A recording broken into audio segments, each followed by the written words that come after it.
إن الحمد لله نحمده ونستعينه ونستغفره ونستهديه ونعوذ بالله من شرور أنفسنا وسيئات أعمالنا من يهده الله فلا مضل له ومن يضلل فلا هادي له أشهد أن لا إله إلا الله وحده لا شريك له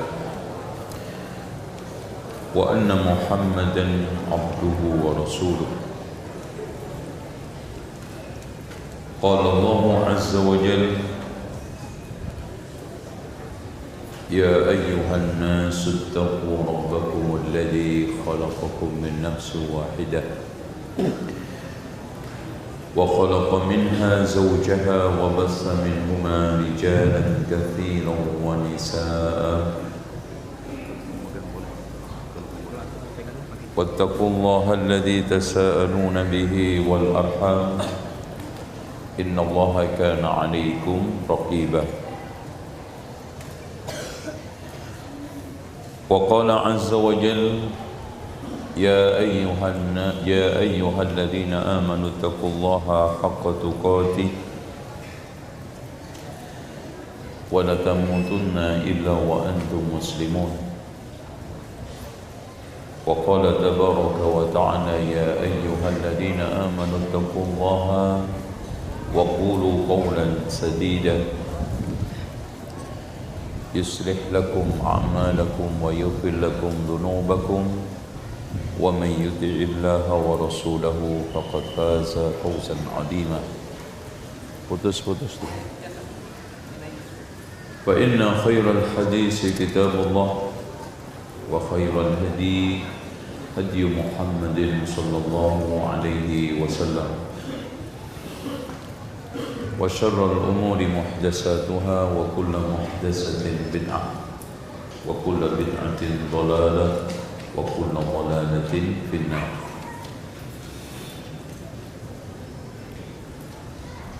Hadirin sekalian, ikhwani wa akhwati fillah, dan juga adik-adik santri Abu Hurairah. Ini kelas berapa aja? SMP, SMA. Ini SMP, SD. Kelas berapa? Saya kira kelas 6.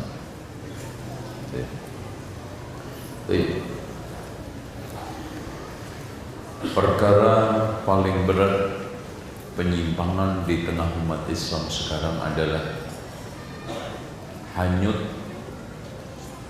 ke dalam kebiasaan tradisi umat lain.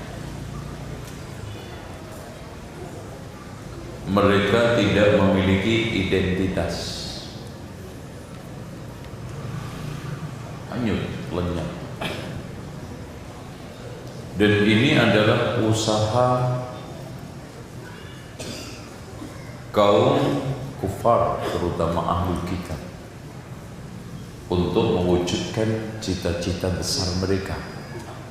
Walan tardha 'ankal yahudu walan nasara hatta tattabi'a millatahum. Ini cita-cita besar mereka. Tidak akan, lan itu kalau adik-adik belajar nahwu yufidu ta'bid, memberikan faedah pengabadian. Selamanya mereka tidak akan ridho sampai kita ikut agama mereka. Ya, ini gambaran Rasulullah sampai beliau mengatakan la tattabi'unna sanana man kana qablakum shibran bi shibrin. Sungguh kalian akan mengikuti kebiasaan, tradisi, ajaran umat sebelum kalian, sejengkal demi sejengkal, sehasta demi sehasta. Kecil dikit ya.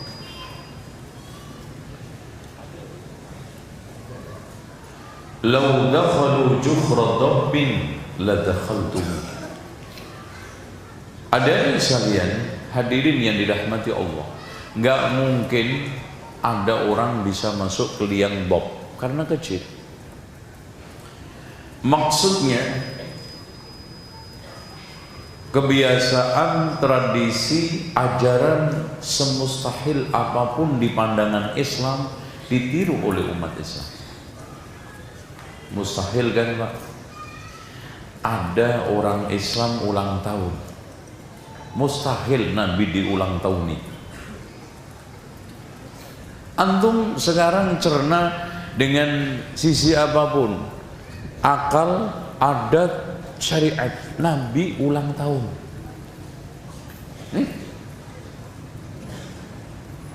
Ya, emang ada riwayat happy birthday to you, happy birthday to you, rawahu Muslim. Ya mungkin Nabi ulang tahun, Allah, mustahil, tapi tetap diikutin. Lau dakhalu juhra dabbin la dakhaltum.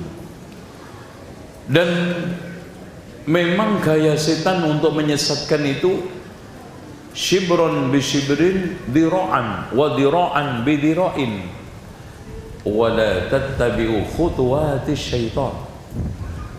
Setapak. Ya.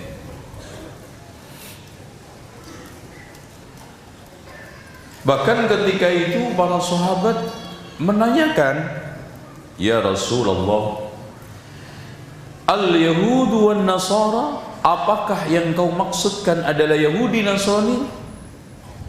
Faman, siapa lagi? Antum melihat dari cara hidupnya umat Islam, pertama berpolitik, berekonomi, bersosial, beragama, berbudaya, semua al-Yahud wan Nasara.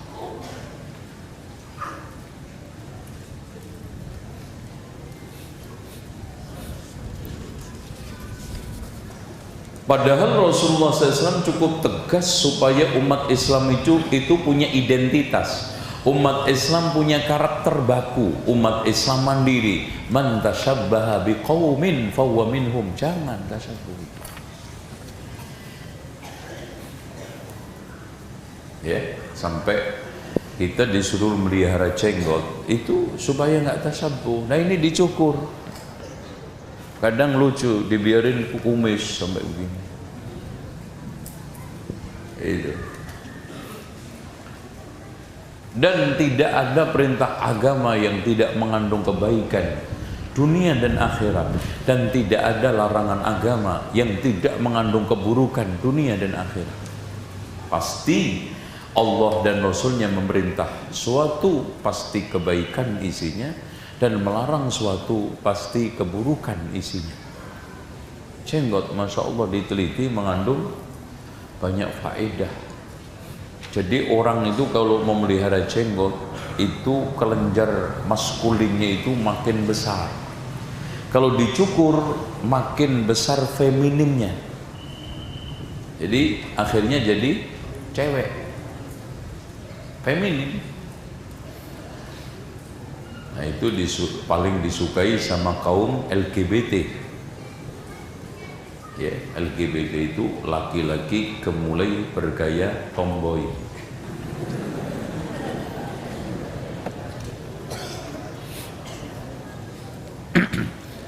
Nah,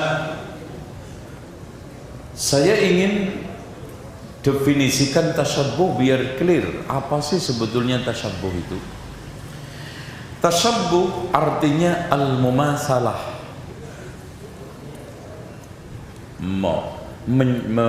mumasalah itu memadanin, wal muhakah menyerupai, wat taklid mengekor mengikuti. Terus, nah ini bagus nih, kenapa nggak tahu? Terus, udah.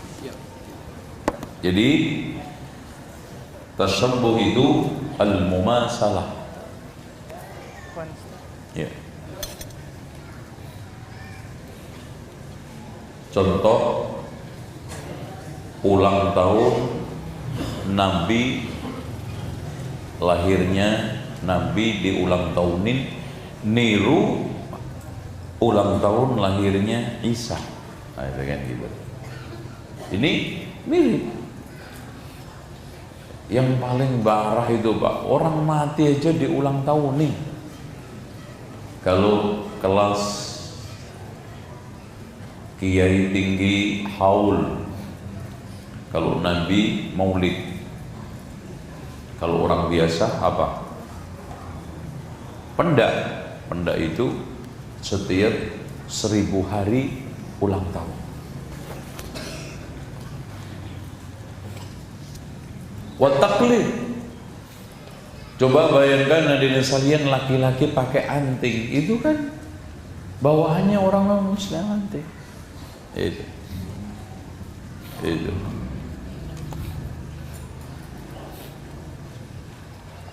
Pakai kalung, ditato, ini taklid, ngikutin budaya non muslim. Rasulullah tegas, la'anallahul washima. Orang nato minta ditato dikutuk kok. Sekarang ini keren. Bahkan dianggapnya keren orang itu kalau sudah tatonya segede ember. Naik motor pun dilepas bajunya untuk pamer tato. Giliran jalan 5 kilo masuk angin. Ada lemes juga deh. Nah,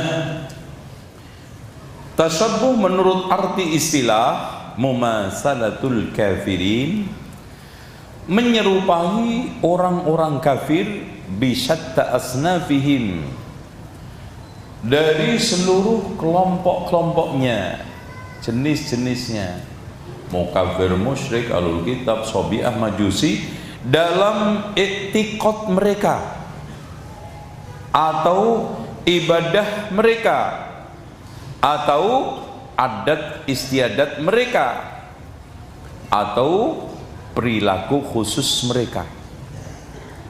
Itu.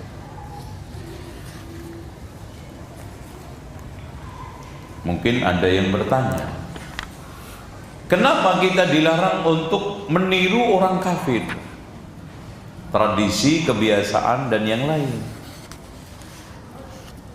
Maka jawabannya ada dua, global dan rinci. Global, ya karena dilarang oleh Allah dan Rasulnya, mau apa?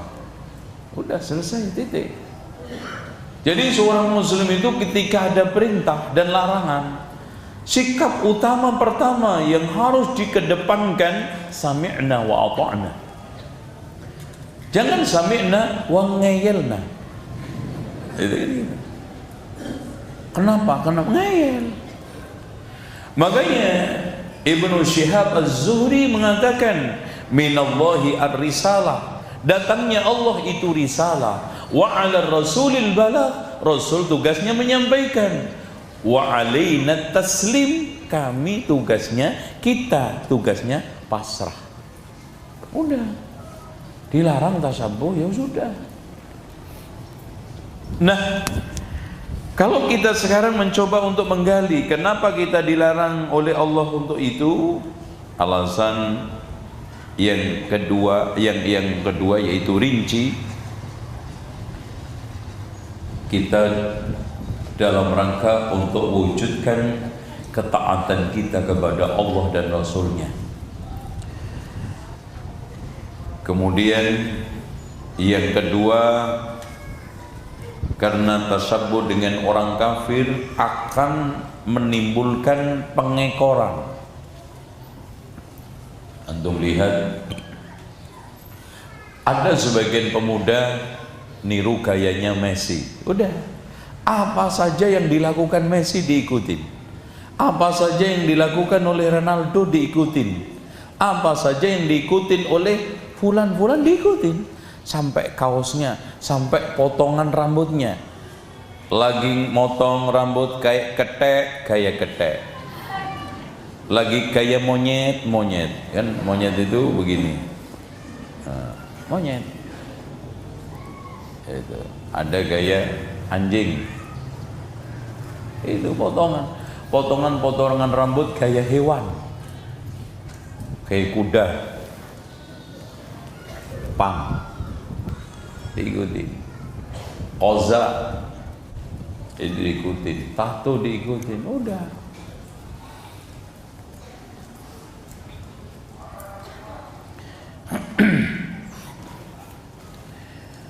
Dan yang berikutnya, meniru orang kafir akan menimbulkan kekaguman kepada mereka, kagum, wah gitu. Jadi lihatnya itu jadinya wah.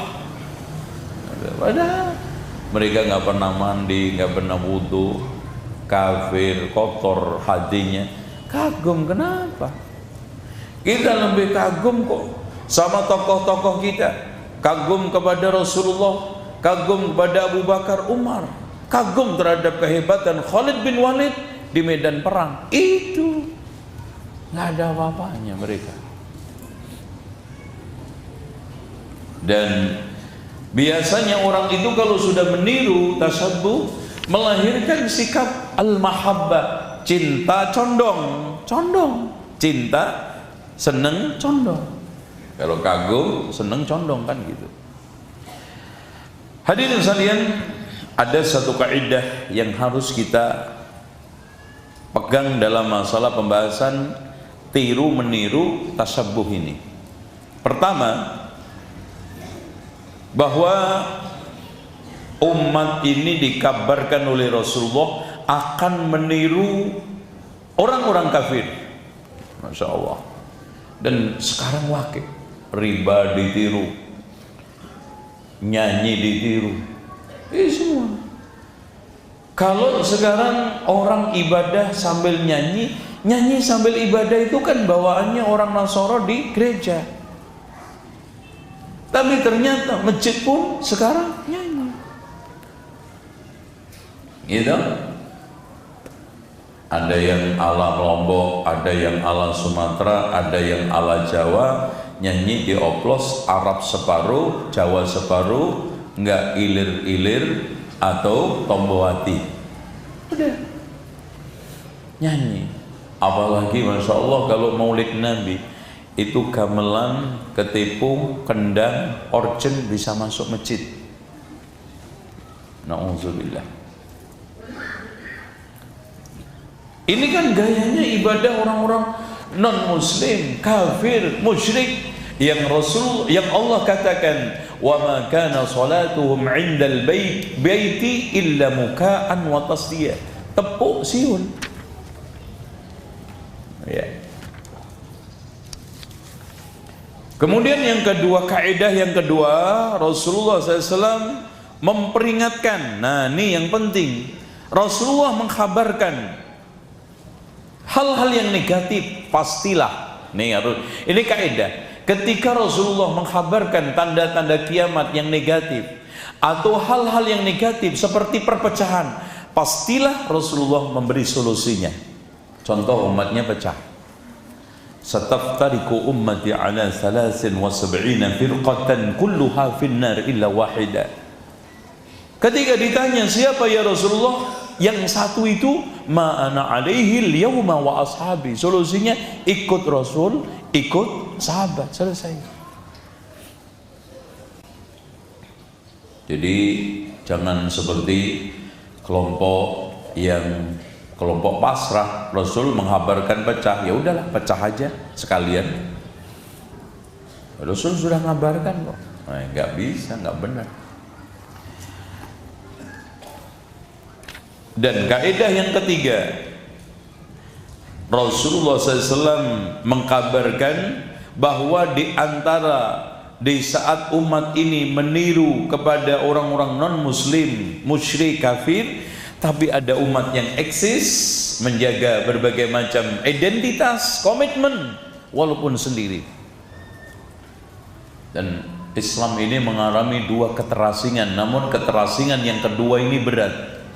Kalau keterasingan yang pertama membuahkan kejayaan dan kehebatan, Rasulullah akhirnya memenangkan berbagai macam kemenangan, akhirnya agama Islam eksis di muka bumi. Tapi keterasingan yang kedua membuahkan kita fitnah sendiri, dan kalau kita tidak tahan bisa murtad. Masya Allah, nasallallahu al-afiyah, murtad. Makanya Rasulullah mengatakan apa dalam hadis yang sahih, badiru bil a'mal fitanan ka qita'il lailil mudlim yusbihu ar-rajulu mu'mina wa yumsi kafira yabi'u dinahu bi'aradin minad dunya. Bergegaslah kalian dalam beramal, fitnah seperti malam pekat, orang pagi mukmin sore kafir. Coba, saking dahsyatnya fitnah.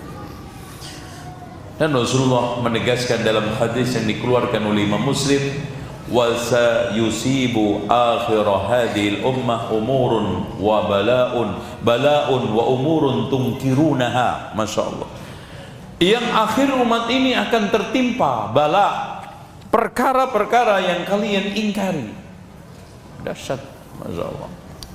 Saking dahsyatnya bikin orang pagi mukmin, Masya Allah, sore bisa tumbang, Pak.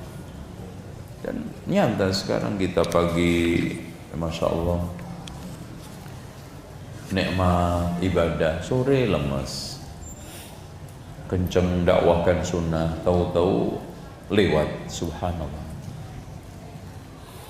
Makanya kita tidak ada yang jamin, innamal a'malu bil khawatim. Amalan itu tergantung pungkasannya. Ana nggak bisa jamin diri saya sendiri, antum juga hanya bisa memohon kepada Allah, ya muqallibal qulub tsabbit qalbi ala dinik. Nggak ada yang jamin.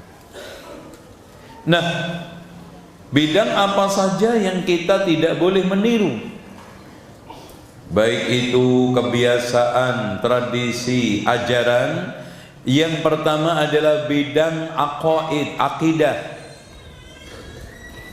Contoh akidah yang sudah ditiru oleh umat Islam dan sekarang ini lagi merunya adalah akidah Hindu, yang dimana meyakini manusia itu adalah cerminan dari Tuhan. Dalam bahasa mereka, Tuhan itu Brahman, memiliki cahaya, menghasilkan Atman. Atman menjelma manusia. Pada dasarnya Atman ini tidak ada, yang ada adalah Brahman. Dan di dalam menjalani samsara, si Atman ini terus ingin menyatu dari cahaya aslinya, yaitu Brahman. Makanya Brahman itu satu kesatuan dengan cahaya Atman. Atman adalah Brahman, dan Brahman mencerminkan Atman, dan Atman pada dasarnya tidak ada, yang ada adalah Brahman. Udah, itu ya, ditiru umat Islam. Akidah yang akhirnya menimbulkan filosofi, filsafat Allah itu di mana-mana. Loh kan? Nyambung ini kan. Kalau antum usut-usut filsafat Hinduisme yang sebetulnya ujung-ujungnya dari Persia Romawi, yang nanti akan menghasilkan Allah di mana-mana. Makanya umat Islam ketika ditanya, sepakat Allah itu ada nggak? Ada. Yang nyeleneh cuman satu. Allah itu ada juga nggak ada juga enggak. Di antara ada dan tidak ada. Itu, ini manusia gendeng, nggak usah diurus. Nah, ketika ditanya Allah di mana, nah baru pecah menjadi 4. Satu mengatakan Allah di mana-mana. Tapi anehnya kalau berdoa tetap begini, Rabbana, ya kan? Nggak ada yang berdoa begini. Ya karena Allah di mana-mana, pasti doanya Rabbana atina.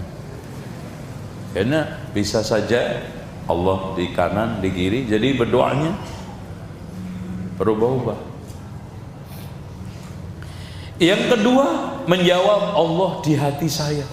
Gede banget ente. Kursi yang itu letak kaki Allah aja, wasi'a kursi yuhus. Masya Allah, di hati, Masya Allah. Itu. Allah di hati saya. Mas, kedian siapa mas? Kedian Allah apa ente? Nah, ada yang menjawab tadi, ada juga enggak, tidak ada juga enggak, antara ada dengan tidak ada.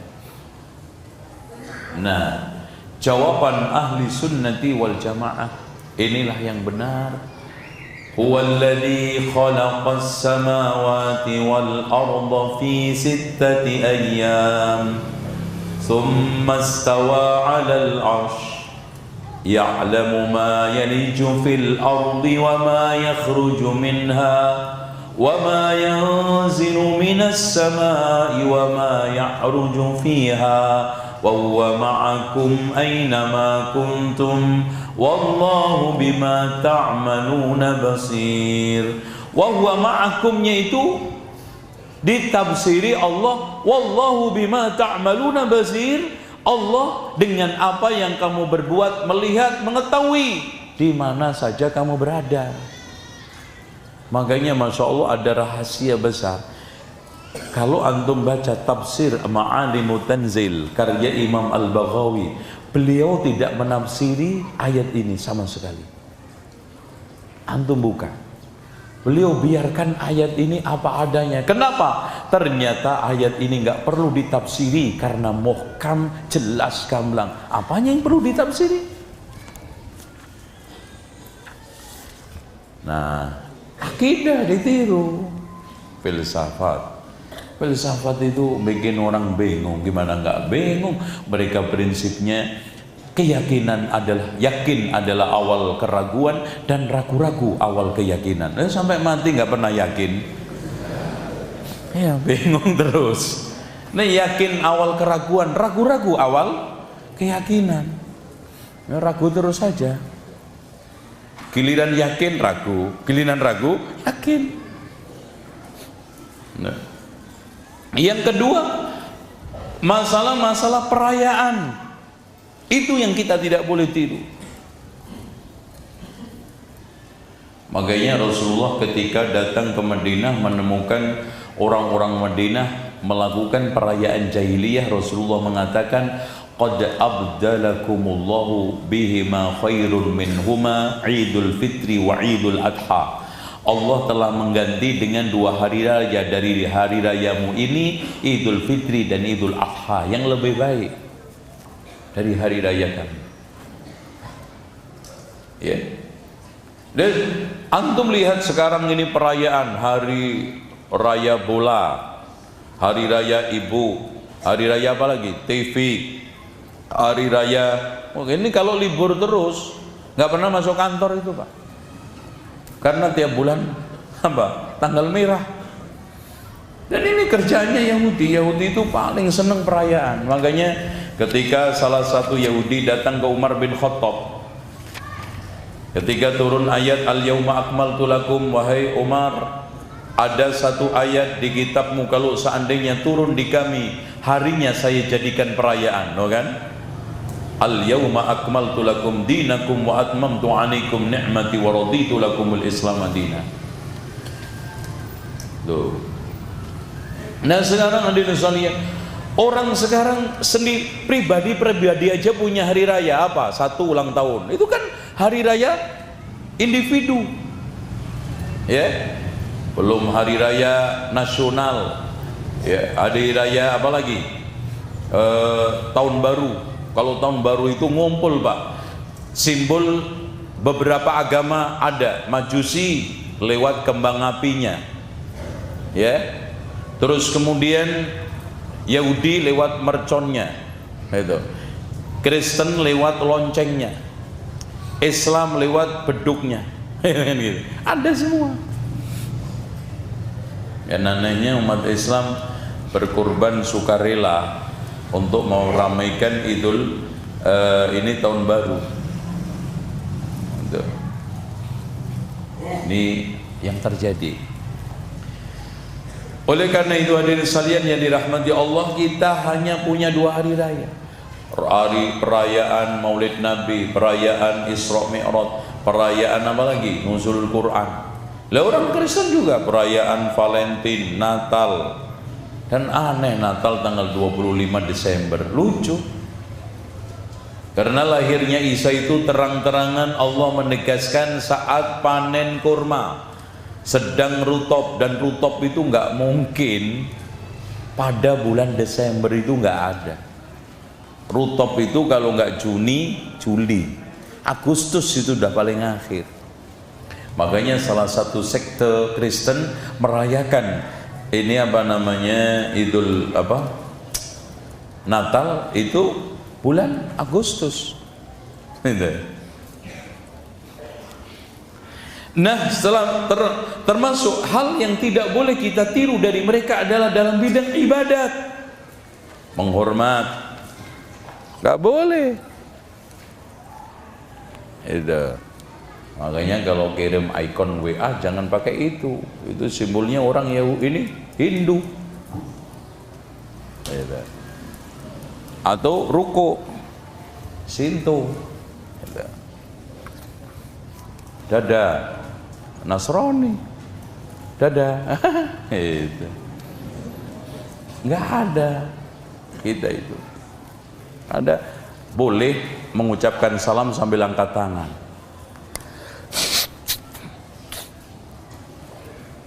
Ya.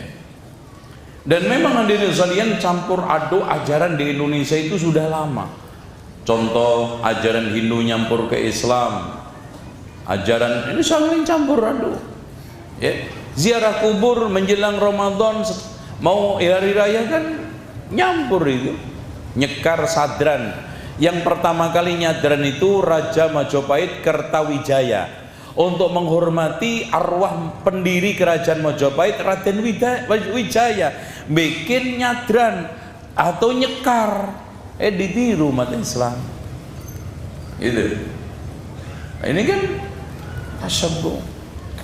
Contoh aja yang juga sering saya sampaikan, ini mumpung sama santri, pasti juga ada guru-guru, jangan lagi mengajarkan kepada anak-anak kita naik-naik ke puncak gunung, naik-naik ke puncak gunung, tinggi-tinggi sekali, kiri kanan. Nah, itu kan ibadahnya siapa? Kristen. Lihat aja yang berhasil nembak bola, langsung. Kulihat saja banyak pohon apa?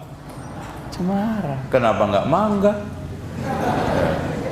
Saya tanya, di Lombok banyakkan mangga apa cemara? Iya, ngomong banyak pohon cemara mana? Itu mah di sono Yahudi. Itu dikenalkan simbol-simbol Natal, simbol-simbol salib, naik-naik atasnya kiri kanan, ini kan itu salib. Untuk paham nggak paham, ngerti nggak ngerti, sadar nggak sadar, terserah. Nyalain gue nggak ada masalah, nanti aja setelah gue pulang. Ya, itu.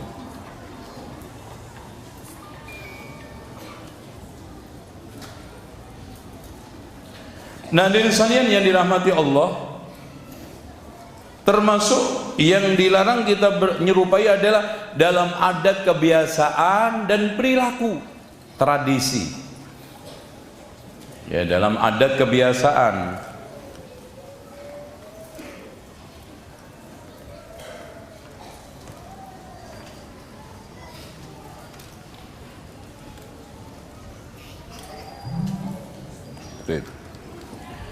Contoh dalam masalah pakaian, isbal. Makanya Rasulullah melarang isbal, karena sombong nggak sombong, kata Rasulullah, iyyakum wa isbalal izar fa innahu minal makhila wallahu la yuhibbul makhila. Waspadalah terhadap isbal, karena isbal itu termasuk pakaian kesombongan. Antum sombong nggak sombong, itu pakaian orang sombong, jangan dipakai. Makanya teks dalam hadis itu ada 3, pakaian kesombongan, dipakai tidak sombong, dipakai niatnya sombong, sama-sama dosa. Kan Rasulullah menyebutkan sebagian nas, iyyakum wa isbalal izar, waspadalah terhadap isbal, Ya. Ini apa? Iyyakum wa ma asfala minal kabaini minal izari fa finnar. Apa-apa yang di bawah mata kaki neraka. Rasulullah mengatakan tadi iyyakum wa isbalal izar. Dan yang ketiga, man jarra saubahu khuyala'a lam yandurullahu ilaihi yaumal qiyamah. Siapa yang menjulurkan kainnya di bawah mata kaki sombong, tidak dilihat Allah. Jadi kalau isbalnya tidak ada unsur sombong, neraka. Kalau niatnya sombong, nerakanya plus, tidak dilihat Allah. Dan dengan sendirinya kenapa dilarang untuk memakai? Karena itu pakaian kesombongan. Contoh, antum walaupun bukan pendeta tapi pakai pakaian kependetaan, boleh nggak? Nggak boleh. Yang penting kan anak nggak pendeta. Ya tapi itu pakaiannya pendeta, Mas. Yang penting kan saya nggak sombong. Loh, itu pakaian kesombongan. Loh, gitu loh. Itu aja nggak mudeng. Diputer-puter. Nah, di antaranya juga cara di dalam makan dengan tangan kiri itu tasyabbuh. Nggak boleh, suluk. Jadi adat kebiasaan selamatan nggak boleh. Karena bukan adat kebiasaan kita. Gitu. Nah, sekarang hadirin sekalian, kita sudah mulai memasukin spesifik perkara 10 tradisi yang dilarang untuk kita tiru dari ahlul kitab. Ada 10 tradisi kebiasaan ahlul kitab yang kita dilarang untuk menirunya. Kebiasaan yang pertama adalah al-hasad, yaitu hasud. Hasad itu penyakit, kata Rasulullah, dabba alaikum da'ul umami qablakum, telah menggelayuti ke dalam diri kalian penyakit umat sebelum kalian, al-hasad wal baghdha, hasad dan dengki. Ya, dan sekarang sudah masuk jauh ke dalam umat Islam. Malah sekarang kita itu berprinsip ada gula, ada semut, ada nikmat, ada hasud. Kalau udah pada enak, pada berebut. Itu biasa. Ada gula, ada semut. Ada nikmat, ada hasud. Teman beli HP aja masuk angin. Apalagi motor gemeter. Kalau mobil adem panas. Rumah pasti pingsan. Aduh. Dan memang hasad ini bawaan hampir semua manusia, tapi kata para ulama, orang baik menahan, orang buruk melampiaskan. Itu biasanya. Nah, pemicu hasud kata para ulama, satu, tidak terima terhadap pembagian Allah dan kurang qanaah terhadap karunia Allah, nomor satu. Ya dikasih muka, ya sih qanaah aja, muka saya begini, warna hitam, udah, jangan ngiri sama yang putih. Dan pasti ada plus minusnya. Kalau orang hitam ada positifnya, malam dicari orang nggak ketemu. Nah, kalau putih kan gampang ketemu, ya kan itu. Orang pendek ada hikmahnya, orang tinggi ada hikmahnya. Nggak usah ngiri. Yang tinggi memang keutamaannya masang lampu gampang. Tapi orang pendek juga ada hikmahnya. Ngusir kucing dari bawah tempat tidur gampang. Coba. Iya.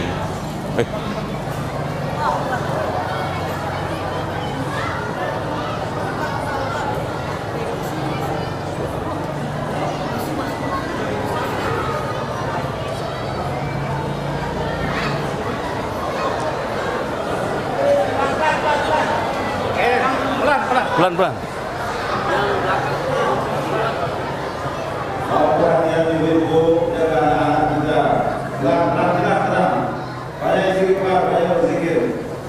Atau gini aja, ibu-ibunya suruh ke samping situ kali. Yang di atas ibu itu di bawah, ibu mungkin di bawah. Iya, ibu-ibu, ikhwan, yang ikhwan di tenda tolong masuk ke sini. Ibu-ibu secepatnya turun ke bawah ke tenda. Ke tenda ya. Pelan-pelan, jangan takut. Bismillah, Allahu Akbar. Mohon kepada Allah, pelan-pelan turun ke tenda. Yang laki-laki aneh kosongkan. Mohon secepatnya dikosongkan. Sekali lagi, bapak-bapak, anak ya, masuk ke masjid, masih ada jalan yang ibu, segera mengambil tempat. Bawa anaknya di bawah belok. Pelan-pelan ya, pelan-pelan. Ini getarannya berkali-kali. Berkali-kali. Di pusat gempanya di Lombok Timur, Ustaz. Di kita ini. Iya di kita, tapi di Lombok Timur sana ada di Sumbawa. Itu apa itu di laut? Di laut, tapi tidak berpotensi tsunami. Berarti ini dong tektonik dong. Iya. Dia 6,4 skala hektar. Hanya yang ini dia susulan-susulan terus ini, Ustaz. Iya. Enggak, tapi bagus loh susulan itu karena ini getarannya itu kan sebetulnya rongga tanah itu turun pelan-pelan jadinya bagus. Kalau langsung itu ya, oh, iya betul. Bahaya. Ini masjid banyak hikmah Allah. Ini Masjid Asuna di Lombok Timur masjid. Satu. Iya, ini yang di sana. Ini yang di Sembalun, Tumbang. Oh berarti yang di sana yang parah. Yang di Sembalun dia parah dia. Yang ke tempat kajian kita dulu itu. Ya itu lumayan, dia ada benderanya sedikit kena, tapi alhamdulillah secara keseluruhan enggak. Untuk saudara-saudara kita yang di Sembalun yang di Sambalia, karena banyak sekali rumah yang hancur yang roboh, sampai ada ratusan masjid. Cepat ibu-ibu mengambil posisi, duduk rapi.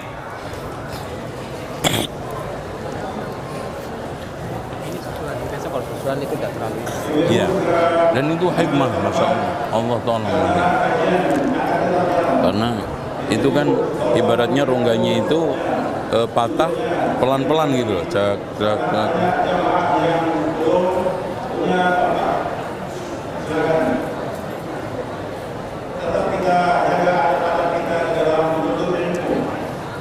Jangan diberikan tempat yang kosong untuk isi tempat yang kosong.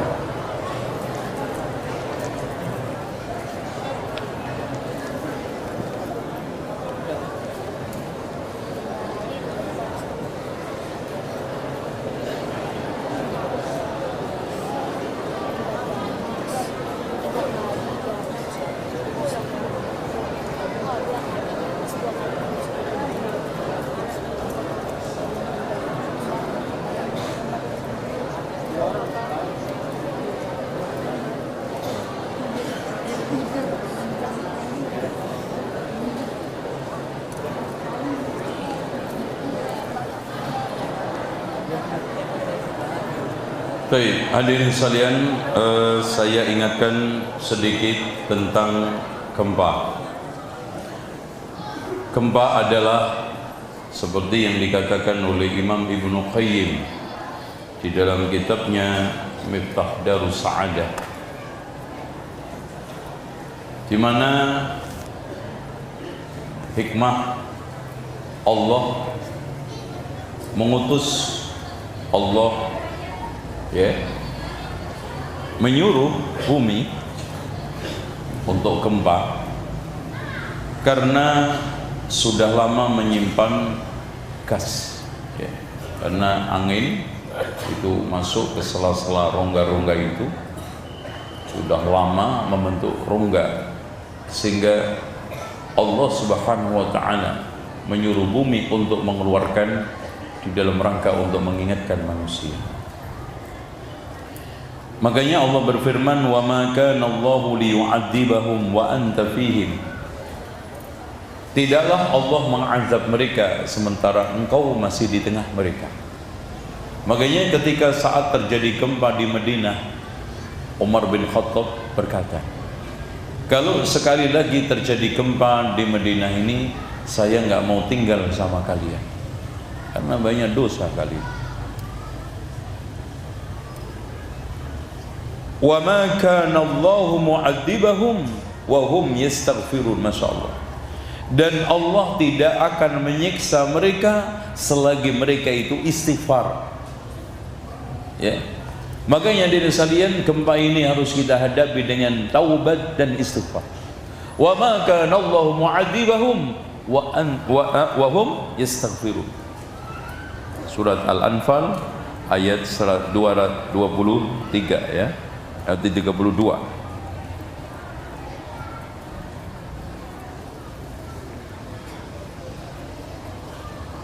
Iya, 33. Dengan demikian kita jalani dengan taubat dan nasuha, karena di sekitar kita sudah banyak maksiat, sudah banyak dosa, kita sudah sering lupa Allah. Ya. Wa ma kana Allahu mu'adzibahum wa hum yastaghfirun. Ini nyata. Surat Al-Anfal ayat 33. Tidak mungkin Allah menyiksa kita sementara kalian masih istighfar. Selanjutnya dari sekalian, pemicu yang kedua, pemicu hasad yang pertama tadi apa? Apa tadi? Iya, tidak qanaah. Yang kedua, persaingan, permusuhan dan kebencian. Jadi persaingan, permusuhan dan kebencian sesama manusia itu bisa menimbulkan hasad. Makanya orang akan hasad pada pesaingnya, orang akan hasad pada musuhnya, orang akan hasad pada apa? Orang-orang yang dibenci. Itu. Contoh persaingan lamaran, itu lamarannya kalah umpamanya, pasti hasad. Persaingan bisnis, hasud, ya. Selanjutnya yang nomor 3, karena mengindap sifat ujub dan bangga diri. Orang itu kalau ujub nggak pingin ada orang yang di atasnya. Ketika ada orang yang lebih, maka dia hasadin. Dan ujub itu bisa di dalam kepandaian. Makanya ketika orang itu ada pinter lebih, hasad. Ujub dalam masalah penampilan, ketika ada orang lebih keren, hasad. Ujub dalam masalah harta, ketika ada orang lebih kaya, hasad. Dan kedudukan, popularitas, macam-macam. Dan yang keempat, adanya perebutan keuntungan karena profesi dan statusnya sama. Makanya rata-rata ustadz hasad sama ustadz, pedagang bakso hasad sama pedagang bakso, bengkel sama bengkel, asongan sama asongan. Adapun cara untuk menghindari, ya kita berlindung kepada Allah dari hasad. Qul a'udzu birabbil falaq. Kemudian kita bertakwa kepada Allah, jaga larangan dan perintah, perintah larangan, perintah untuk dijalankan, larangan untuk ditinggalkan. Tawakal kepada Allah, pasrah menghadap kepada Allah, penuh dengan keikhlasan. Ini yang penting. Dan usahakan balas kebaikan musuh-musuh kita. Jadi kalau kita itu punya musuh, jangan dibalas dengan keburukan, karena itu akan menimbulkan hasad. Nah itu. Dan jangan memikirkan perbuatan yang ditimbulkan orang-orang hasud, keburukan yang ditimbulkan orang hasud, jangan dipikirin, insya Allah akan hilang. Nah ini sekalian, Allah mengomentari tentang ahlul kitab. Surat Al-Baqarah ayat 9, ayat 109. Wadda katsirun min ahlil kitabi law yaruddukum min ba'di imanikum kuffaran hasadan min indi anfusihim. Banyak di antara ahlul kitab itu senang kalau bisa mengembalikan kalian kepada kekafiran sebagai bentuk hasad kepada kita. Makanya antum lihat sentimen mereka kepada kita sampai kerja. Antum lihat kerja di tempat kantor mereka, jenggot nggak boleh dipasang, hasad, sentimen. Isbal dipelototin, cadar dicurigain, hasad. Makanya di sekalian, orang kalau curiga jenggot, katok cingkrang, cadar, itu sebetulnya bawaan ahlul kita yang ditransfer ke umat ini. Itu. Oleh karena itu hadirin sekalian, ini jangan diteruskan. Yang kedua, kebiasaan ahlul kitab yang sudah ditiru oleh umat Islam. Yang kedua adalah al-bakhil, kebakhilan. Dan bakhil itu didefinisikan oleh para ulama man'ul wajib, menghalangi kewajiban. Katanya Al-Hasan bin Ali, bakhil itu meyakini infak suatu kerugian, dan bakhil menahan suatu kebaikan. Itu definisi orang pelit. Kalau sudah ada perasaan menahan itu bagian daripada kebaikan, menginfakkan itu suatu keburukan, itu bakhil. Dan realnya menghalang dari yang wajib. Zakat wajib ditahan, bakhil. Nafkah keluarga ditahan, bakhil, karena itu wajib. Termasuk nggak bayar SPP, bakhil. Iya, SPP wajib nggak? Ya kalau nggak wajib, belajarnya juga nggak wajib. Udah, Ustadz asal aja ngajarnya. Itu. Jadi manul wajib. Nah, ini sebetulnya di sekalian kebiasaan ahlul kitab yang Allah tegaskan dalam surat An-Nisa ayat 36-37. Alladzina yabkhalun, mereka ahlul kitab yang bakhil, wa ya'muruna an-nasa bil bukhli, mengajak orang lain untuk bakhil. Oh, nggak bayar SPP kok ngajak-ngajak. Oh, udah nggak usah lu bayar aja deh. Nah, ngajak. Dan hadirin sekalian, al-bakhilu ba'idun anillah, jauh dari Allah. Wa ba'idun anil jannah, jauh dari surga. Wa ba'idun anin nas, jauh dari manusia. Dan tidak ada ceritanya orang bakhil itu mendapatkan kebaikan, hatta di dunia apalagi akhir. Ya, makanya dipandang sebelah. Dengan demikian, kalau antum punya kewajiban, tunaikan. Ya. Dan bakhil itu jangan dipelihara. Orang Islam sekarang itu bakhil dalam masalah kebaikan, tapi dermawan dalam masalah keburukan. Lihat, rokok lancar, hura-hura lancar. Bahkan saya sering kritisin, duit umat Islam itu hilang triliunan dalam satu hari dalam 4 perkara. Dalam satu, masalah rokok. 2, masalah selamatan.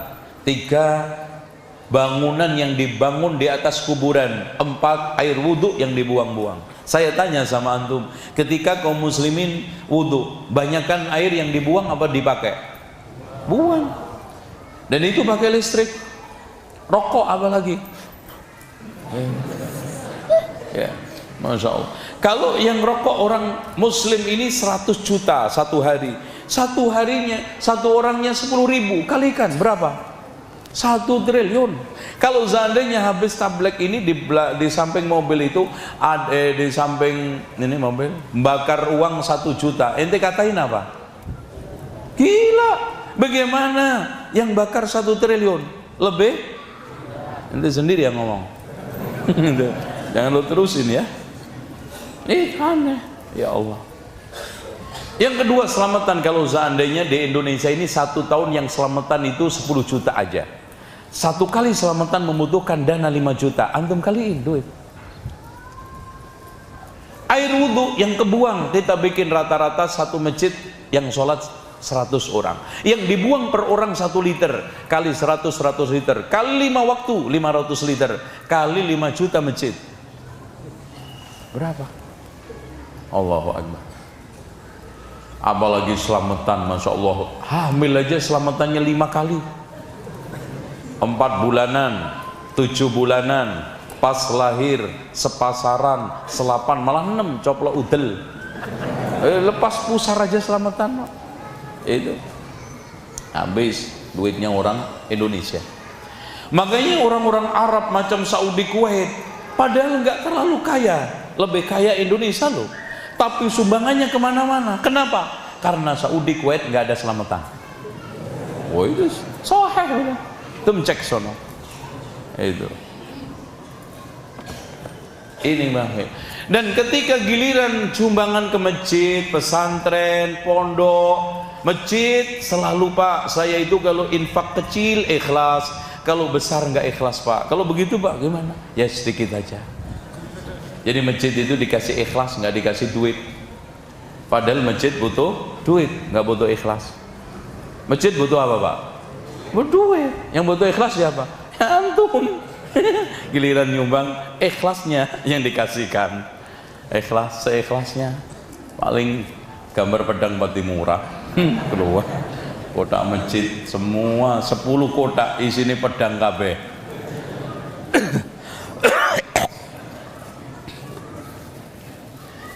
Makanya nyanyinya pesantren Islam itu ya dana-dana karena kekurangan dana.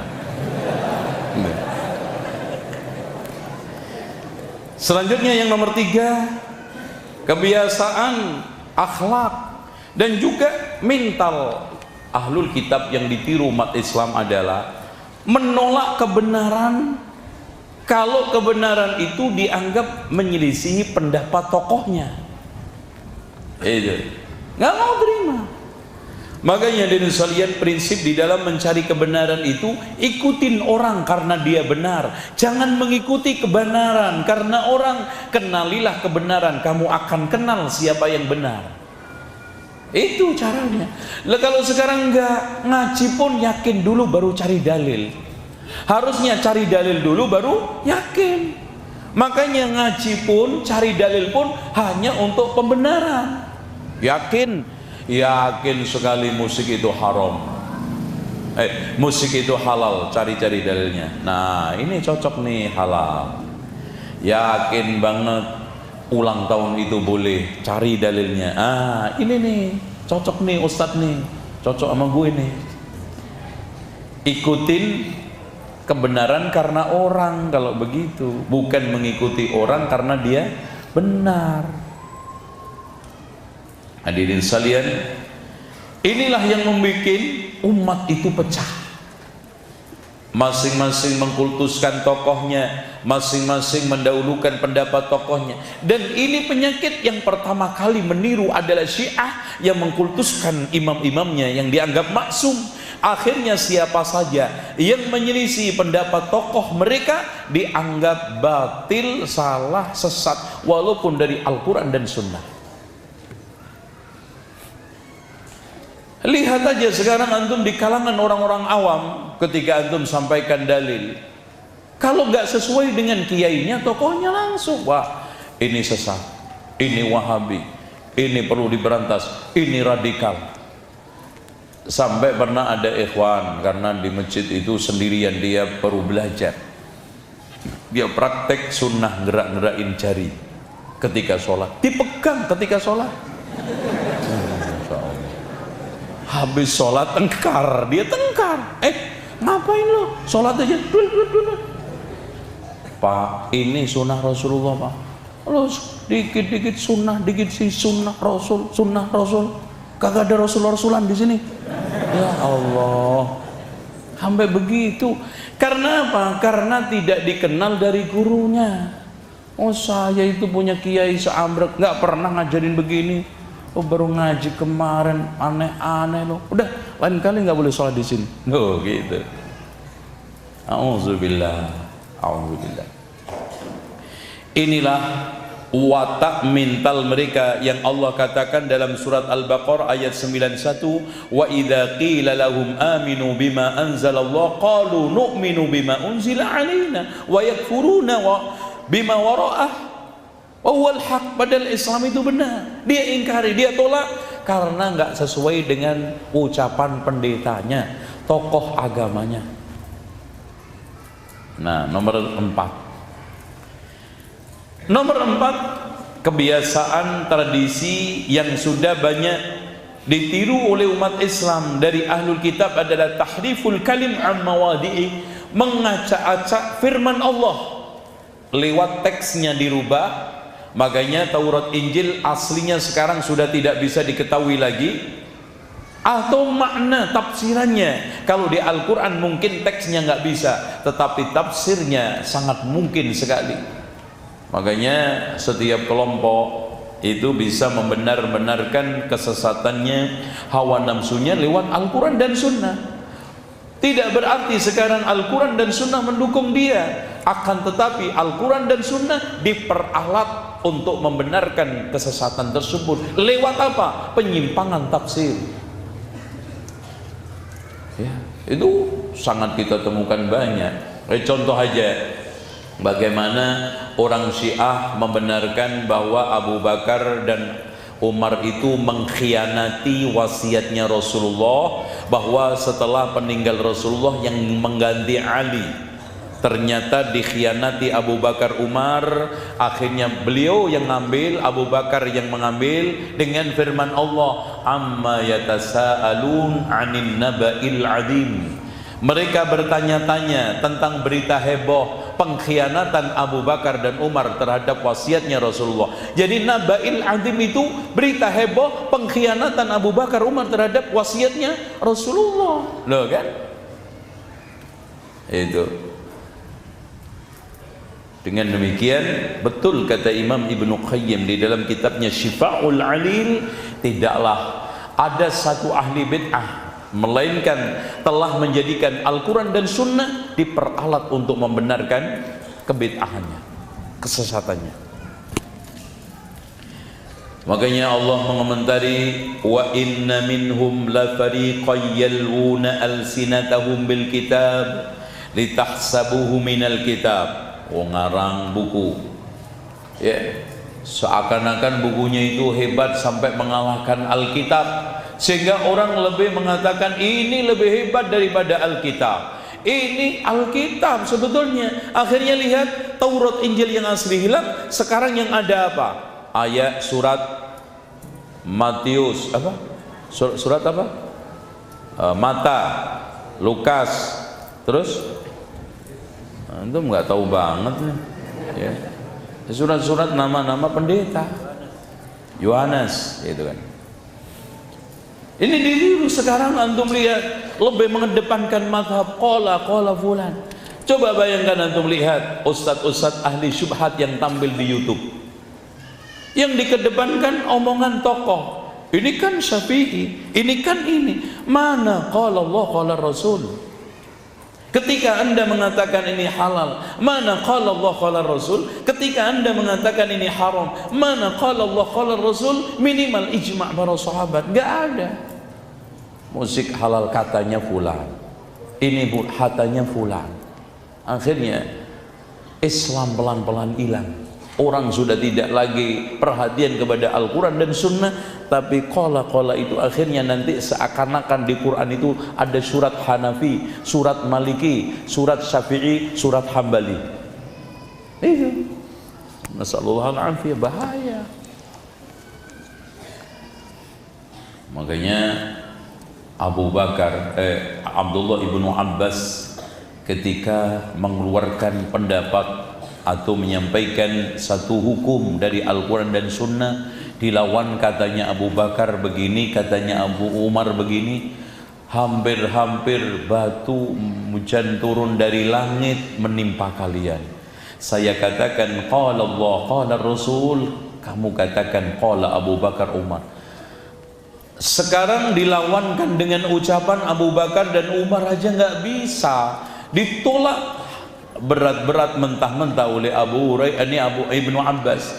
Bagaimana dilawankan dengan Imam Abu Hanifah, Imam Asy-Syafi'i, dilawankan dengan omongan manusia-manusia yang mungkin kiai kelas kampung, kiai kelas kecamatan, ya banter-banternya nasional, nggak ada, nggak boleh.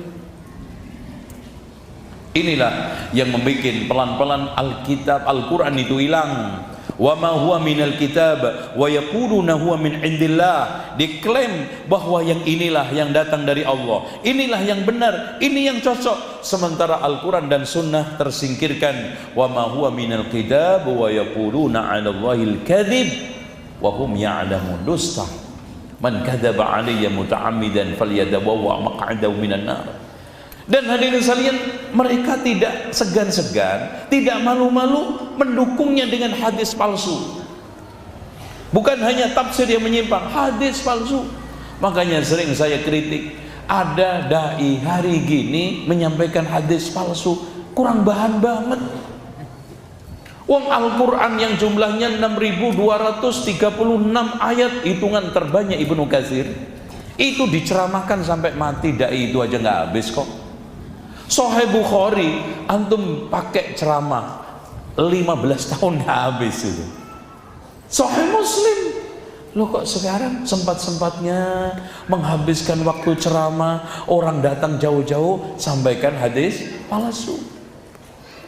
Kalau sekarang hadis tujuan untuk menyampaikan ajaran toh, kalau sekarang hadisnya palsu berarti hasilnya ajarannya apa? Palsu.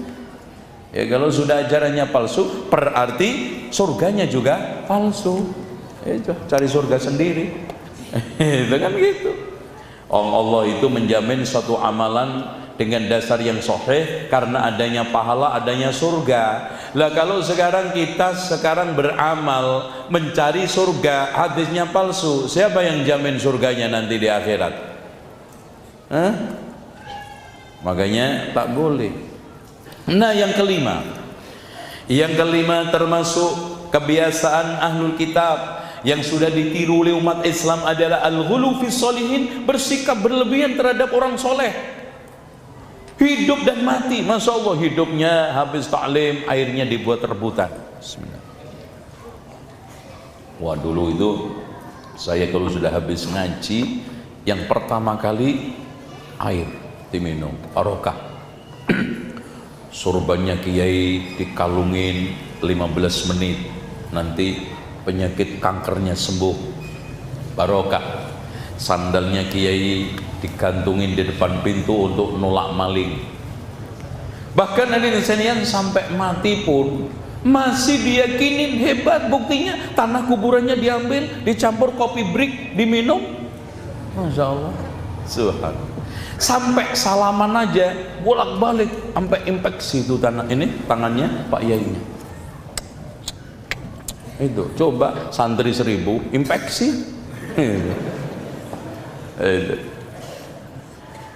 Sementara Allah menegaskan, ya ahlal kitab la taghlu fi dinikum wa la taqulu 'ala Allahi illa al-haq innamal masihu Isa bin Maryam rasulullah wa kalimatuhu. Dengan hulunya kepada orang soleh, akhirnya mereka menjadikan Isa Tuhan. Makanya Rasulullah memperingatkan kepada kita, la tadruni kama atratin nasara ibna Maryam, janganlah kamu kultuskan aku seperti orang Nasara mengkultuskan ibnu Maryam jadi Tuhan. Ini terjadi pada kaum Syiah, kemudian nular kepada kaum Sufi, meyakini bahwa kiainya, tokohnya itu Tuhan setengah manusia, manusia setengah Tuhan. Bahkan bisa dimintai loh. Kita pengen selamat hanya ngelihat foto kiai, makanya kemana-mana foto kiainya dibawa di dompet.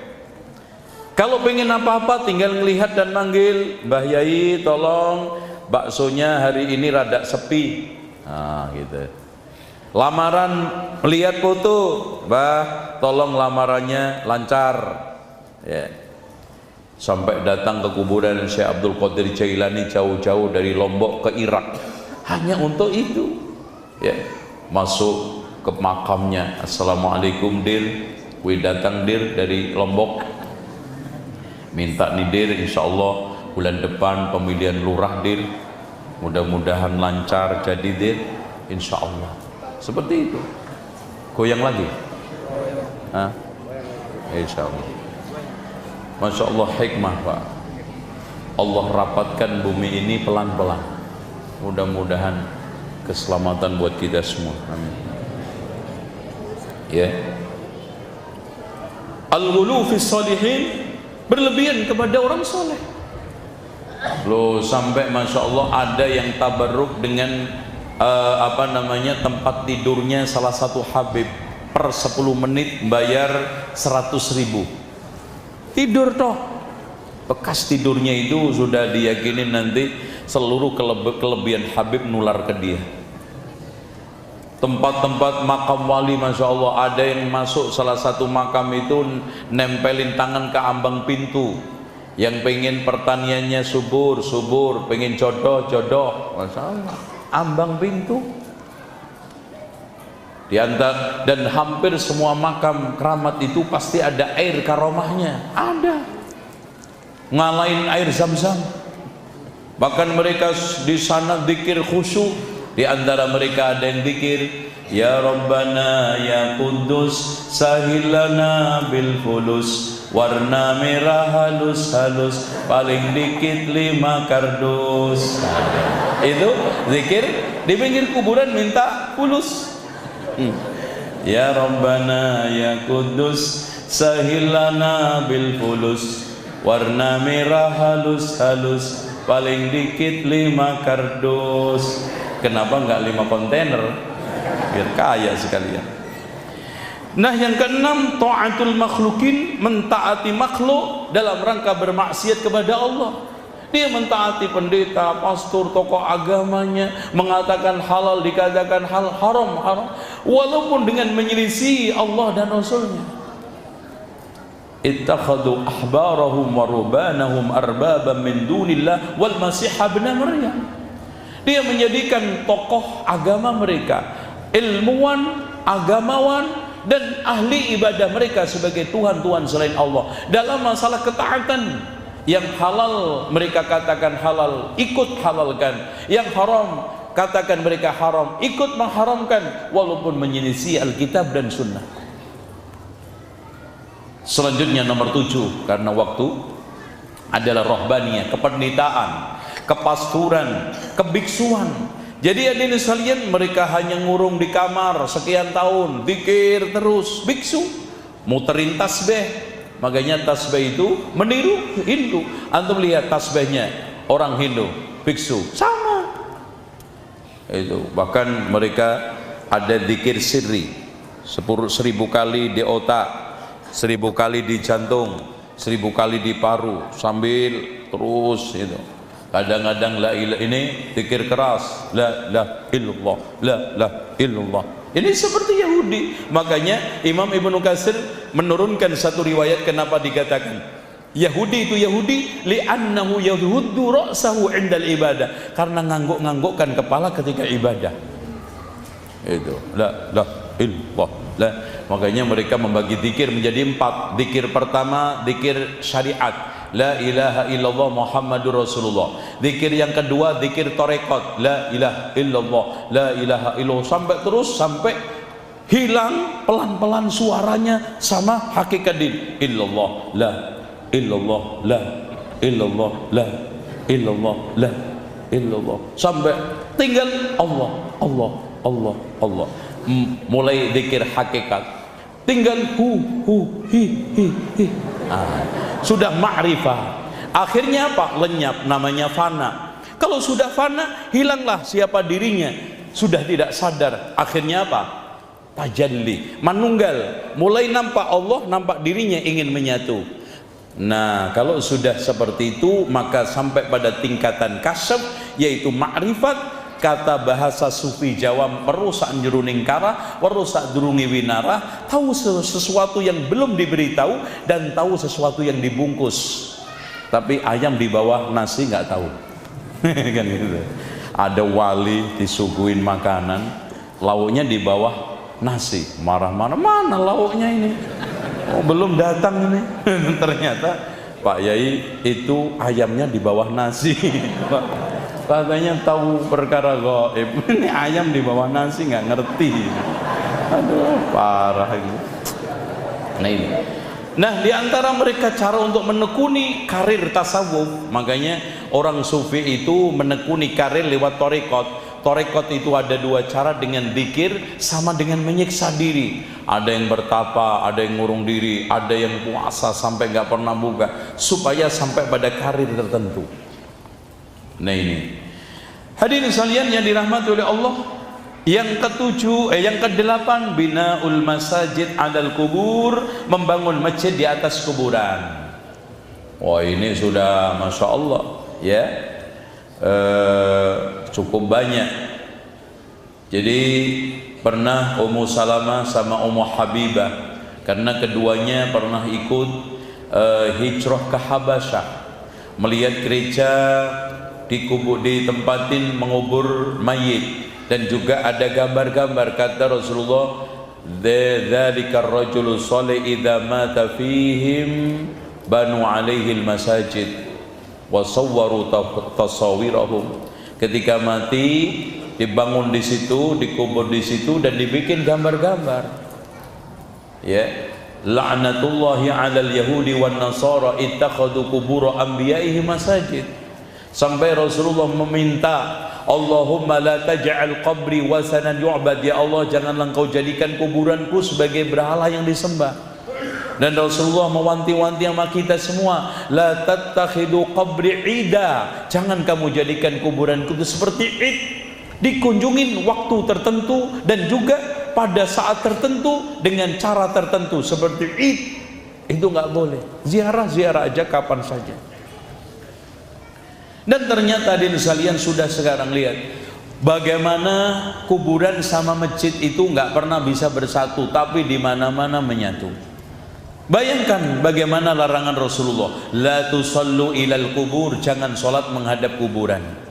Wala tajlisu 'alaiha, jangan duduk di atas kuburan. Tapi orang yang ziarah ke tempat-tempat wali di sekitarnya kuburan buat duduk-duduk. Wala taktubu 'alaihi, jangan menulis, tapi rata-rata ditulis. Fulan bin Fulan lahir tahun sekian, wafat tahun sekian. Sekalian kurang Pak, hobi mancing.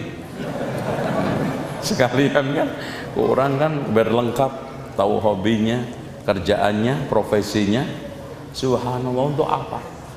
Malah Rasulullah mengancam loh, orang yang duduk di atas kuburan itu, seandainya di antara kalian duduk di bara api kemudian tembus sampai daging tulangnya, masih lebih ringan daripada duduk di atas kuburan. Nulis ngicing, makanya yang saya kritik tadi. Coba bayangkan Mas, kalau yang dibangun kuburan ini ada umpamanya 5 juta kuburan, kita bikin rata-rata satu kuburan membutuhkan 500.000, yang itu keramik. Berapa itu uang? Padahal nggak manfaat, didudukin haram, digigit nggak kena, dimut nggak manis, mayit juga nggak anget. Manfaatnya apa? Ayo. Sekarang saya tanya, kalau manfaat mayit itu manfaat, kuburan dengan alam kubur itu di mana? Orang mati nggak punya kuburan tetap punya alam kubur. Kadang-kadang disiram dengan kembang setaman padahal cuma setoples.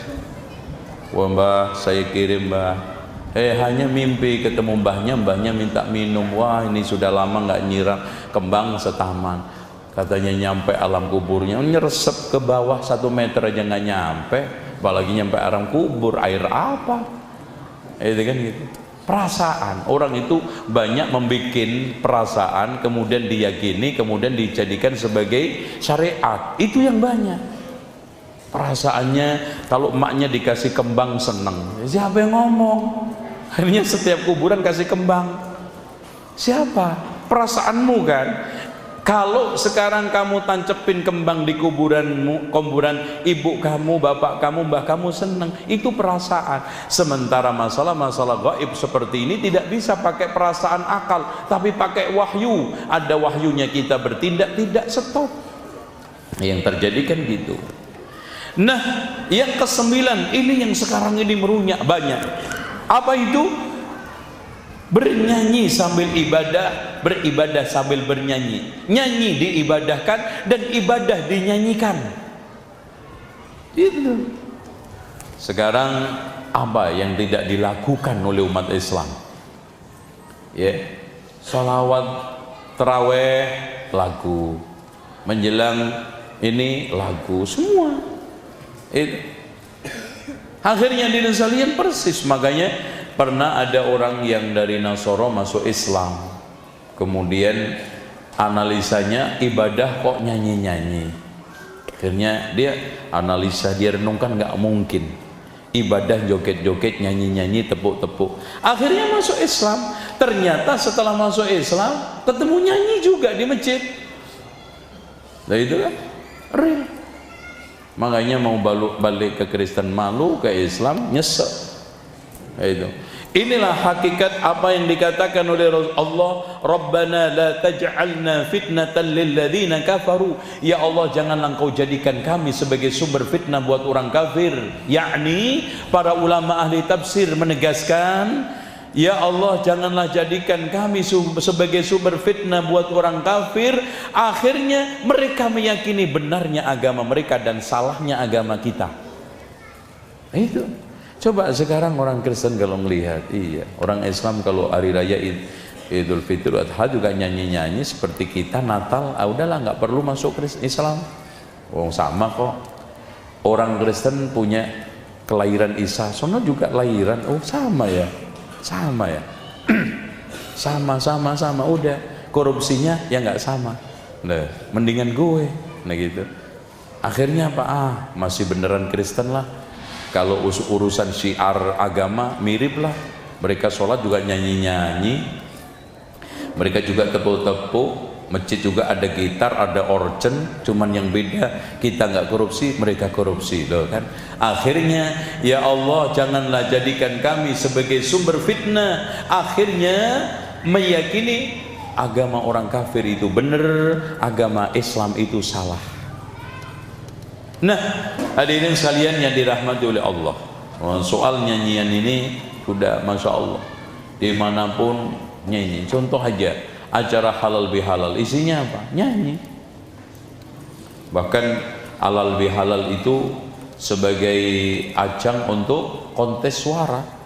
Sampai Al-Quran aja dinyanyikan kan. Fungsi Al-Quran di Indonesia makanya cuma 5. Untuk musabaqah tilawatil Quran, yang kedua untuk apa, sumpah jabatan, untuk ngirim kematian, ya, untuk apa, ini ilmu kebal, untuk acara seremonial, ya, banter-banter untuk hiasan dinding masjid lah, lumayan, masjidnya bagus, ayatnya nggak pernah dibaca, itu. Dengan demikian hadirin sekalian yang dirahmati oleh Allah, Islam menjadi agama seperti mereka, dan ini didominasi oleh orang-orang sufi. Makanya antum lihat di kalangan orang sufi paling seneng nyanyian, apa aja dinyanyikan. Itu syiar acara apa aja pasti ada nyanyinya. Antum lihat maulidan nyanyi, Isra Mi'raj nyanyi, nuzul Quran nyanyi, apa aja nyanyi, walimahan nyanyi, semua nyanyi. Ibadah dilakukan, laku diyakini sebagai ibadah. Makanya kadang-kadang khusyuk. Pernah ada orang di samping saya lagi nangis.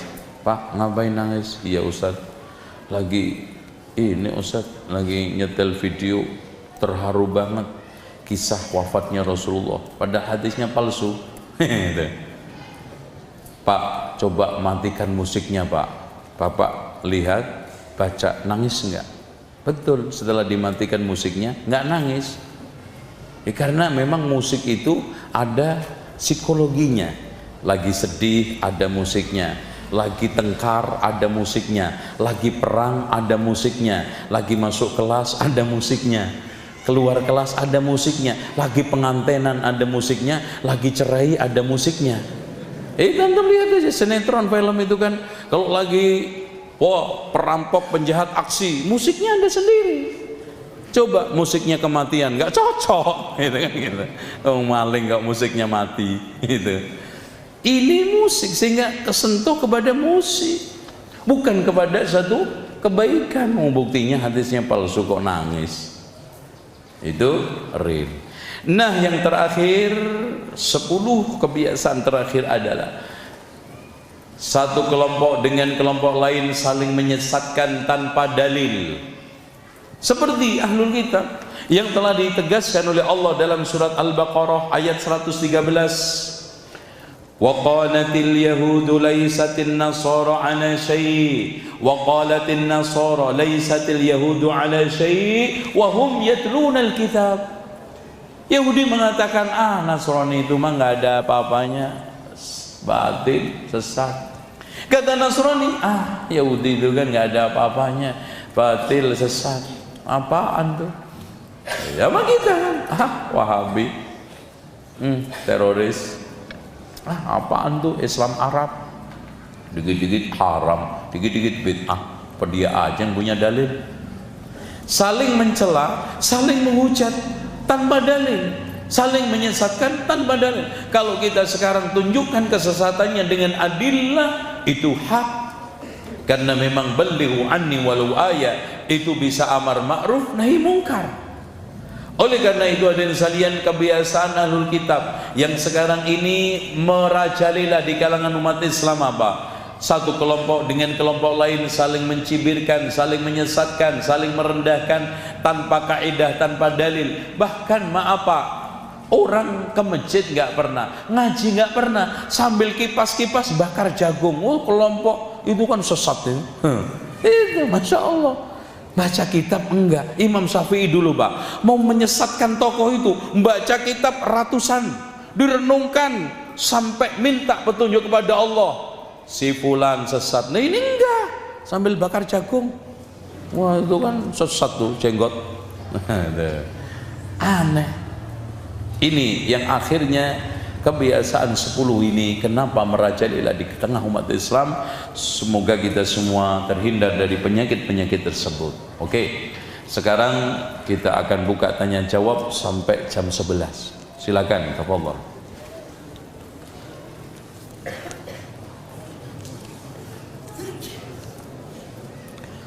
Seperti yang kita ketahui bahwa perayaan Isra hanya ada Islam ada dua. Bagaimana dengan perayaan 17 Agustus, perayaan yang dilakukan oleh hadirin sekalian, semua perayaan tidak benar. Cuman ketika kita menghadapi itu kan harus pakai sikap yang hikmah.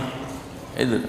Ya hikmah kita terhadap perayaan negara, baik itu di negara-negara Arab, Indonesia, kita meminimalisir, udah adanya seperti itu.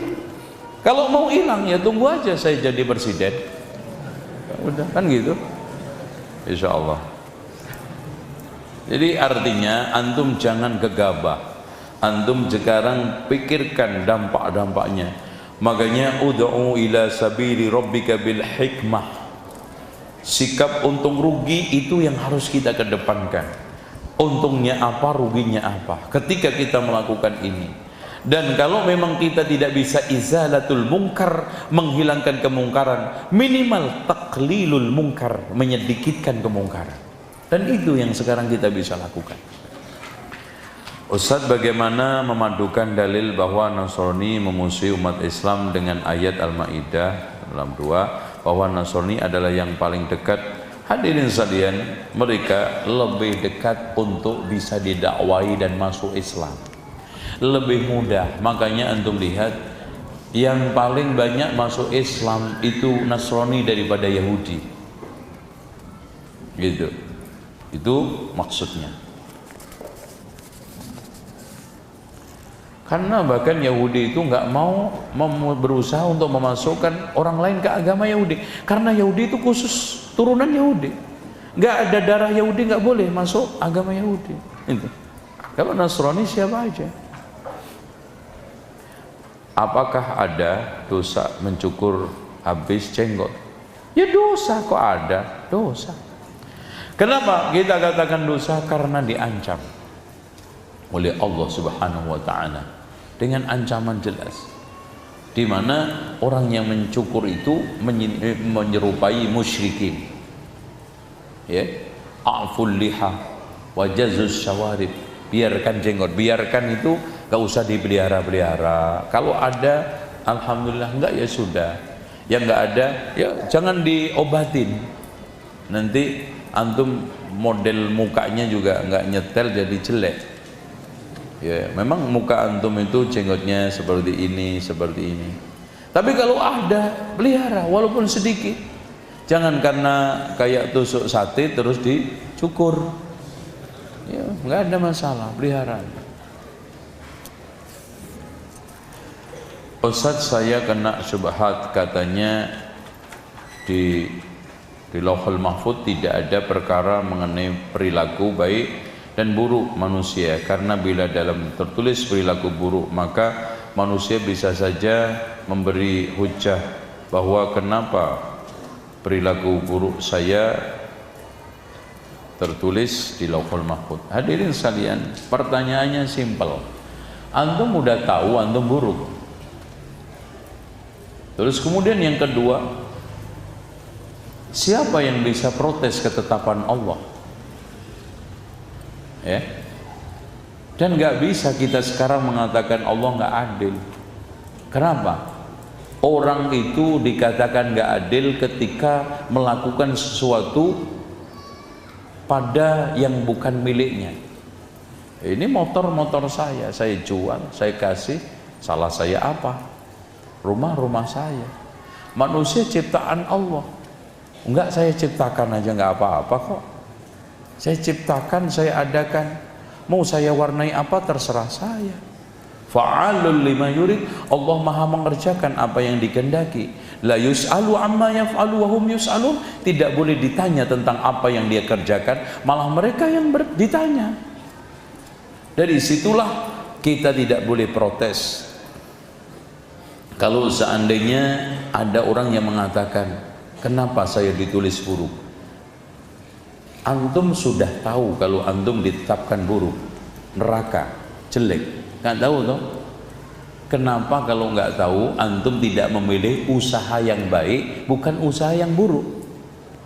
Sementara yang dituntut kepada kita adalah apa? Ikhtiar, mengerahkan sebab untuk menjadi orang baik, bukan menjadi orang buruk. Dan Allah menegaskan, fa amma man a'ta wattaqa wa saddaqa bil husna fasanuyassiruhu lil yusra wa amma man bakhila wastaghna wa kadzdzaba bil husna fasanuyassiruhu lil yusra. Dan Allah menetapkan baik dan buruk itu hak Allah, tidak ada yang bisa protes. Nah, sikap manusia, ihris ala ma yanfa'uk, berusahalah kamu mengejar yang paling bermanfaat. Dalam mengejarnya, wasta'in billah, mintalah bantuan kepada Allah. Dan dalam bersikap mengejarnya, wala ta'jaz, jangan melemah. Ayo sholat, karena sholat itu memasukkan antum ke surga. Ayo kamu menjadi orang soleh, karena Allah senang sama orang soleh. Nah, kalau sudah terkena sesuatu, wala taqul law anni fa'altu kadza lakana kadza wa kadza. Kalau seandainya saya melakukan begini, yakin begini, jangan, karena lau mengandai itu membuka peluang setan. Jadi simpelnya, takdir sebelum terjadi pada diri antum yang sudah diketahui, ditulis oleh Allah, ketika dikehendaki terjadi atas kehendak Allah, ketika wujud diciptakan oleh Allah, maka kita harus mengejar yang baik. Kalau dapat buruk, kita ucapkan apa? Ini adalah ujian, sabar. Baik, ini adalah nikmat, syukur. Dan kalau dosa, istighfar. Makanya puncak kenikmatan seseorang adalah ketika dapat nikmat, syukur. Ketika dapat musibah, sabar. Ketika dapat dosa, istighfar. Udah, itu yang wajib bagi kita. Terus kalau protes, kenapa Allah menciptakan saya kafir? Loh, itu urusan siapa? Sama aja antum protes, kenapa ya Allah engkau ciptakan saya hidung saya ngadep ke bawah? Nah, itu nggak bisa. Fa'alul lima yurid. Apakah membaca Al-Quran atau menghafalkannya dengan kepala gerak-gerak termasuk tasyabbuh dengan Yahudi yang ya sebaiknya antum hindarkan, ya dihindarkan. Ustadz ketika mencetak bagaimana kemudian meraih mana? Apa ini ya? Ustadz ketika mencetak kemudian merayakan dengan sujud, apa ini? Gak paham saya. Aduh. Yang lainnya mana? Ini dia. Ya. Apakah gempa atau bencana alam yang lain juga diakibatkan karena seorang itu berbuat bid'ah maksiat? Betul, intinya tidaklah ada suatu musibah bencana alam melainkan peringatan Allah untuk mengingatkan manusia agar kembali kepada Allah. Dan nas jelas, wa ma kana Allahu mu'adzibahum wa hum yastaghfirun. Enggak mungkin Allah mengazab mereka sementara mereka sedang istighfar. Ustaz, gimana agar terhindar dari sifat homo? Loh, ada. Ini ya, santri-santri ini memang punya penyakit konslet. Ya, seneng lagi, itu konslet. Ya. Dan ini bahaya. Makanya ustadz-ustadz pemilik pondok harus hati-hati. Kalau ada ngatno seneng sama beco, ya, party seneng sama bulan, nggak boleh, ya. Dan ini penyakit, dan penyakit ini disosialisasikan sekarang. Nauzubillah lewat gerakan LGBT, dan ini sudah legal di Eropa. Saya pernah ketika ke Jerman itu, ya, laki sama laki gandengan, ciuman biasa di jalan-jalan. Biasanya ciri-ciri khasnya itu gemulai, terus kepalanya botak, yang ceweknya ibaratnya. Dan itu Masya Allah, ya, mereka ada hari keluarnya, jadi keluar bareng itu homo, laki sama laki, perempuan sama perempuan. Ini arak-arakan, ya, pakai moge, motor gede, pakai mobil. Itu nauzubillah. Di sini bisa aja begitu nanti kalau kita nggak dakwah terus. Masya Allah, sekarang penyakit ini mudah terjadi pada remaja lewat TV ini, lewat film, lewat YouTube, lewat sosmed, itu berbahaya. Nah, santri caranya satu, kalau sudah ada penyakit itu tumbuh, cepat mendekatkan diri kepada Allah dan mohon kepada Allah untuk dihilangkan. Lalu pahami bahaya penyakit homo. Dikutuk loh, sampai Rasulullah mengatakan uqtulul fa'il wal maf'ul, bunuhlah orang yang mengerjai dan yang dikerjai. Dibunuh sampai begitu. Dan itu kebiasaan umat yang buruk, yaitu Lut. Kemudian nanti orang yang biasa melakukan homo itu saraf-saraf seksualnya itu lemah, dol. Akhirnya nanti dia ketika berhubungan suami dengan istrinya itu sudah tidak bergairah. Bahaya. Kemudian akan terkena penyakit macam-macam. Karena saraf otaknya lemah, maka otaknya itu kan ini otaknya itu nggak cerdas, itu apa namanya? Itu hilang kecerdasannya. Karena itu yang nanti ke saraf. Kemudian yang tidak kalah pentingnya kena penyakit yang aneh-aneh termasuk aid, ya, itu bahaya. Nus pondok hendaknya memantau, mengawasi, memberikan satu sanksi aturan yang jelas. Musyrif juga harus mengawasi, jangan malah diawasi. Ya, ada sebagian musyrif malah diawasi karena apa? Menjadi dalang, jadi pelaku itu. Dan di sana ada indikasi kalau ada musyrif sudah perhatiannya berlebih, terus kalau malam tampilannya keren, nah ini sudah mulai nggak beres. Itu anak udah tahu tuh, 10 tahun ngamatin begitu-begitu. Terus kemudian kalau merayu halus, perhatiannya sangat intensif, wah berarti sudah ada hubungan mesra. Pardi sama ngatno berpacaran.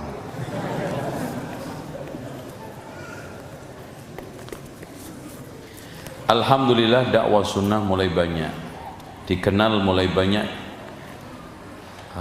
Islam salah satunya media YouTube. Akan tetapi anak kebingungan karena setiap ustadz dai mengatasnamakan label rumah salaf sama menyampaikan qaulul khalas, tapi salah satu dari mereka saling mencela. Hadirin sekalian, begini, memang kita bersyukur banyak orang yang mengenal dakwah lewat sosmed, tapi nggak banyak paham, mengenal toh. Banyak kenal tuh TV fulan, TV, tapi belum paham. Makanya kita harus memahamkan. Antum banyak ngaji, jangan banyak ngintip YouTube. Ini penyakit subhatnya, kebanyakan ngintip YouTube. Makanya sering saya katakan, antum jangan intens banget mengambil ilmu dari madrasah YouTubeiyah, wal madrasah WA-iyah, wal madrasah Facebookiyah, wa Twitteriyah. Karena pasti antum terkena subhat. Karena yang ada di dalamnya macam-macam. Terus kemudian yang kedua, soal masalah tahdzir mentahdzir. Udah, antum sibukkan belajar. Pertanyaannya, antum sudah pernah menghatamkan minimal tafsir As-Sa'di, ningkat Ibnu Katsir, khatam Bulughul Maram, khatam sekarang Riyadhus Shalihin. Ini nggak pernah khatam, yang didengar subhat terus, jebol antum. Ketika kita nggak peduli, alhamdulillah, dakwah terus, mau anjing menggonggong kafilah berlalu ngaji. Pahami antum, kalau sudah paham detail tafsir Ibnu Katsir, tafsir As-Sa'di, Riyadhus Shalihin, Bulughul Maram, syukur meningkat Sahih Bukhari Muslim. Nggak bakal. Lihat ngaruh nggak masyayikh yang ada di Makkah Madinah, ngaruh nggak ustadz-ustadz yang sekarang ilmunya dalam? Nggak ngaruh. Kenapa? Karena lebih menekunin yang usul, lebih menekuni yang inti, tidak banyak mendengar apa? Subhat. Karena kalau antum yang tajamnya subhat, usulnya ngajinya jarang, gampang masuk angin. Masuk angin. Itu akhirnya masuk anginnya yang minim-minim itu. Udahlah mas, nggak usah ribet-ribet, ambil baiknya, tinggal buruknya, ngaji mah kemana aja. Nah itu subhat. Ustadz ketika ini tulisannya jelek banget. Yang serius dong mas nulis, Ustadz. Seorang yang suka dengar musik dan tahu itu haram dan dia tetap menyanyikannya juga, ya namanya mukabir, orang yang sombong. Ya jelas batarul haq wa ghamdun nas, menolak kebenaran, meremehkan orang yang memberitahu. Nasallallahu al-afiyah. Makanya penyakit sombong ini berbahaya, terutama sombong kepada kebenaran. Bagaimana hukum solawatnya Nisa Sabiando? Bahaya. Ana nggak tahu, tapi ini kayaknya yang biasanya ini lagi-lagi ini kena penyakit YouTube. Ini kena virus YouTubeiyah, virus. Hadirin sekalian, ketahuilah, apapun macamnya nyanyian pasti melalaikan, membikin orang itu unusah, lebih menonjol kewanitaannya. Antum lihat aja penyanyi-penyanyi, orang yang suka nyanyi-nyanyian itu lembutnya ini kayak perempuan, iya, suaranya perempuan, gayanya perempuan, lembutnya perempuan, laki padahal.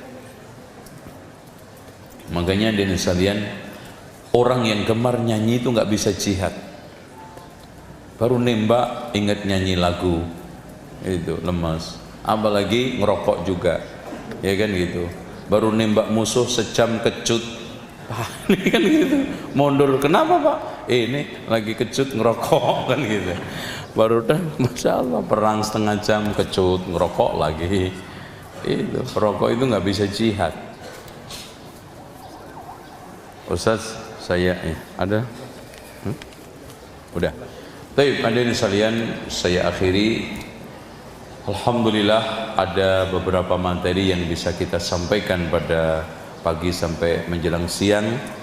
Mudah-mudahan menjadi ilmu yang bermanfaat dan selalu Allah ajarkan kepada kita ilmu-ilmu yang bermanfaat. Kita akhiri, subhanakallahumma wa bihamdika asyhadu an la ilaha illa anta astaghfiruka wa atubu ilaik. Wassalamualaikum warahmatullahi wabarakatuh.